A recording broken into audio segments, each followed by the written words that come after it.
Good morning everyone. Study with Preksha 5483 में आपका स्वागत है।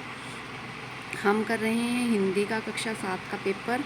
पक्षियों को सबसे अधिक क्या प्रिय है? स्वतंत्रता। नदियों को माता कहने के पीछे क्या कारण हो सकता है? नदियाँ माँ की भांति भरण पोषण करती हैं। कठपुतली को गुस्सा क्यों आया? स्वयं को धागों से बंधा हुआ देखकर कठपुतली को गुस्सा आया। लाल ताऊ किसका स्मरण कराता है? लेटर बॉक्स का। आकाश रूपी साफा बांधकर कौन बैठा है? पहाड़।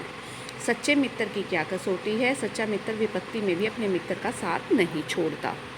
हम पक्षी उन्मुक्त गगन के कविता से ली गई पंक्तियों को पूरा करें। या तो क्षितिज मिलन बन जाता या तंती सांसों की डोरी।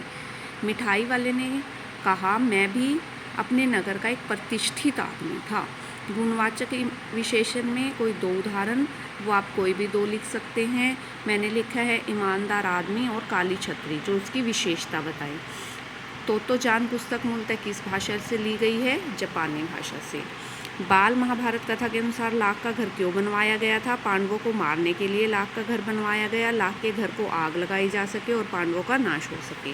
सिंधु और ब्रह्मपुत्र नदी की क्या विशेषताएं हैं? सिंधु और ब्रह्मपुत्र नदी की विशेषताओं को बताते हुए लेखक नागार्जुन ने कहा है कि ये दोनों महानद हिमालय पर्वत के से निकलती हैं। इनसे अनेक छोटी नदियाँ मिलती हुई अंततः समुद्र में मिल जाती हैं। परोपकार से आप क्या समझते हैं? परोपकार को की प्रेरणा देने वाले दो उदाहरण लिखो। स्वार्थ भावना से ऊपर उठकर कुछ करने की भावना ही परोपकार कहलाती है। मनुष्य का जीवन तभी सफल माना जाता है जब वह दूसरों की सहायता करे। उदाहरण, वृक्ष परोपकार के लिए ही फल देते हैं। महर्षि दधीची ने अपना शरीर दूसरों की रक्षा के लिए दान में दे दिया था। नदियाँ भी परोपकारी होती हैं। विद्यार्थी जीवन के 5 आवश्यक नियम लिखें। विद्यार्थी जीवन में संयमी होने चाहिए, अनुशासित होने चाहिए, विद्यार्थी जितेंद्रिय होने चाहिए, उत्सुक होने चाहिए, हर चीज़ को जानना चाहते हों, उनमें तत्परता होनी चाहिए कि हमें ये चीज़ जल्दी से जल्दी सीखनी है। कठपुतली कविता के आधार पर जीवन में स्वतंत्रता के महत्व के बारे में आपको बताना है। जीवन में स्वतंत्रता का बहुत महत्व है। कठपुतलियाँ भी धागों के बंधन में को तोड़कर दूसरों के इशारों पर नाचने के बजाय स्वतंत्र होकर आत्मनिर्भर बनना चाहती हैं। सभी के जीवन में स्वतंत्रता का बहुत महत्व है। पराधीन व्यक्ति कोई भी कार्य अपनी मर्जी से नहीं कर सकता।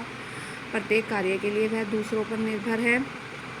पराधीन व्यक्ति के मन में कोई भी उमंग उत्साह नहीं होता। वह अपनी भावनाओं को प्रकट नहीं कर सकता।